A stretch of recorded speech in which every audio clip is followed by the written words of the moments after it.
After another attempt to repeal and replace Obamacare, Republicans have reached yet another dead end.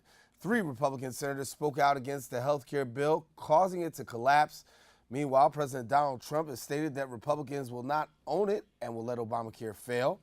Also, the White House has confirmed that President Trump and Vladimir Putin had an undisclosed discussion for a second time. Joining us now to talk about these topics, we now welcome our political commentator and owner of Retrovision Media, Lee Bynes, to the set. And Lee, of course, looking at the fail yesterday, where does this leave Republicans? Exactly where they deserve to be. Firstly, let's go make this simple and stick with the numbers. We cannot separate what happened with healthcare from the numbers that came in this week with regards to Donald Trump's approval ratings. We're looking at 36%, which is the lowest a president has had at this standing in his administration. We're looking at the disapproval numbers at 58%. Now you tie those two numbers to the 17% that approval rating for the health care plan that they were trying to market, and now you have Republicans having the guts, the strength, and the wherewithal now to move on the president and start voting with their conscience, voting with their principles and their pride, and not voting with their party. And that's one of the reasons why the bill failed. The other and the primary reason is why the bill didn't pass is because, for number one, Barack Obama's the Affordable Health Care Act was already in the public square. The people got used to it. They understood what health care really was all about and what it should cost. When the Republicans came to repeal it and replace it, the people got an idea to see exactly what it was going to be replaced with. So, well, there's the 24 million people that possibly stood as losing health care. Of course, that played a big part on some of the Republican senators who said, listen, I just can't go with this right now. Well, yeah, because they were faced with their conscience. And the people who were going to lose their health care were at the bottom of the barrel. These were talking about the sickest people, the oldest people, and those who are poor.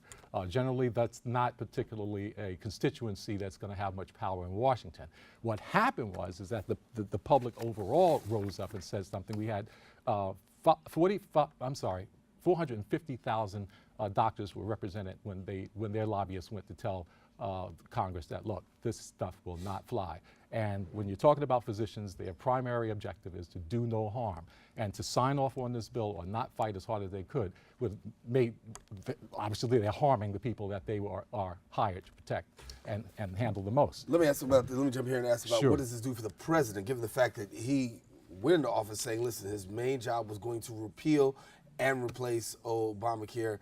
This has not yet happened. He's not yet owning it, saying that he's not going to own it, and he's saying that the Republicans aren't going to own it. So if he's abdicating his responsibility for getting this thing through, he's exactly where he's supposed to be, and that's one of the reasons why his numbers are so low.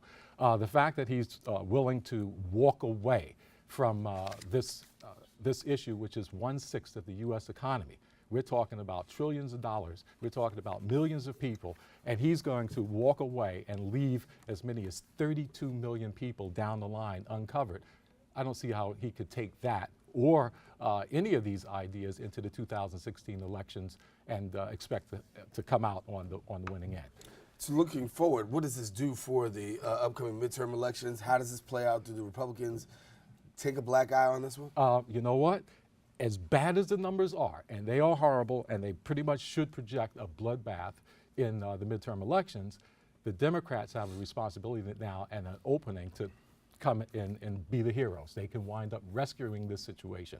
If they don't come up with a plan, if they don't bring up those magic 2 words, public option, as an alternative, if 30 some odd million people are going to lose their health care because the insurance carriers are leaving the various exchanges, then something has to come in and rescue these people in some way, shape, or form. If the Democrats are smart enough, they will come in with solutions and offer them not to the Republicans, but directly to the people and let them know that, hey, we are on your side. We have your back. I guarantee you that the numbers in the House will shift during the midterm elections. Anything short of that, and The only thing that the Democrats will have going for themselves is the fact that they gave their constituents something to vote against, but they didn't give them anything to vote for. In other news, what we led with was also the president, we were finding out from the White House, had an undisclosed meeting with Russian President Vladimir Putin, one at the G20. Some people are not surprised whatsoever. What are we to make of this? I think we should be very, very worried on that particular issue. Let's just put these things in perspective.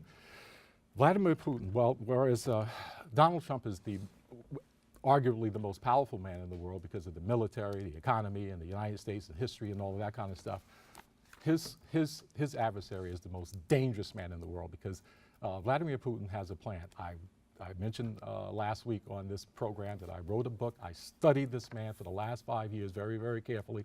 I watched how he handled the Edward Snowden issue. I watched how he took control of Syria. I saw how he strong-armed Crimea from the European Union and Barack Obama.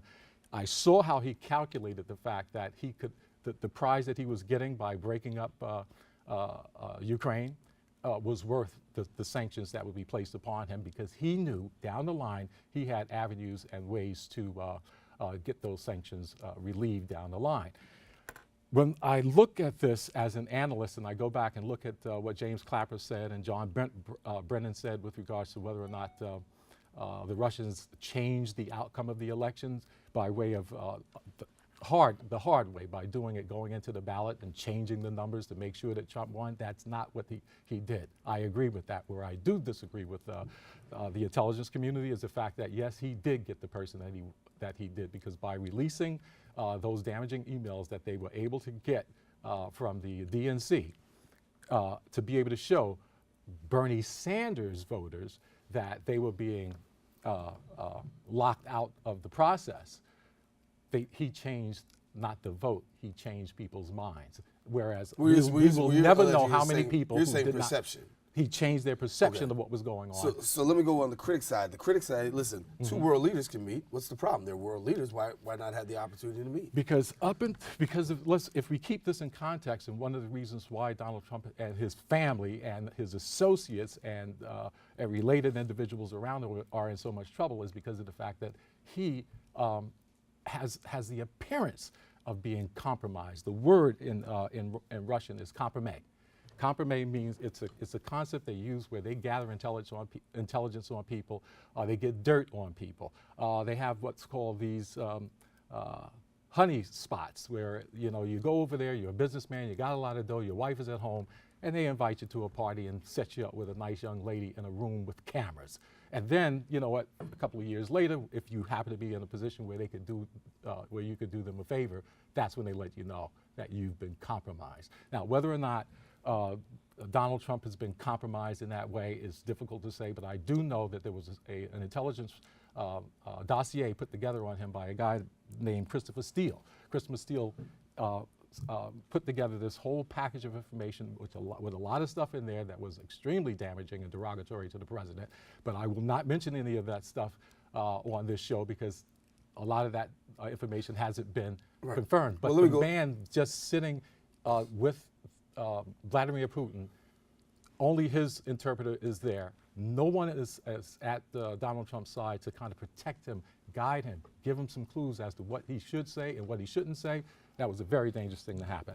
So for those people who look at this and say this is something that really shouldn't have happened, the two world leaders shouldn't meet, but obviously a lot of people do feel it. This is what world leaders do.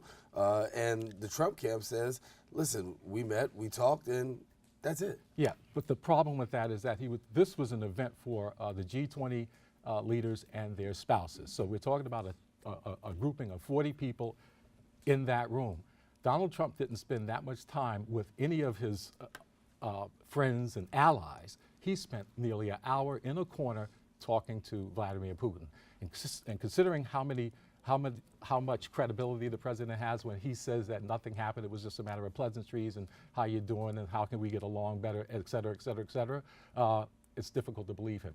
3 weeks ago, I came here with 7 pages of lies in 10-point print that indicated that was verified lies. So when you have that credibility gap, you have to do everything you possibly can to make everything look as though it's above board. That did not happen. We'll come back next week to discuss the rest of what happens with healthcare, and then we'll see what the latest is with Russia. Of course, Lee Bonds, our political contributor. Thanks so much. And I'm going to smile for once. Yeah, smile. That's it. All right. I'm going to smile too, because we're taking a break. And we'll be back with more show right after this.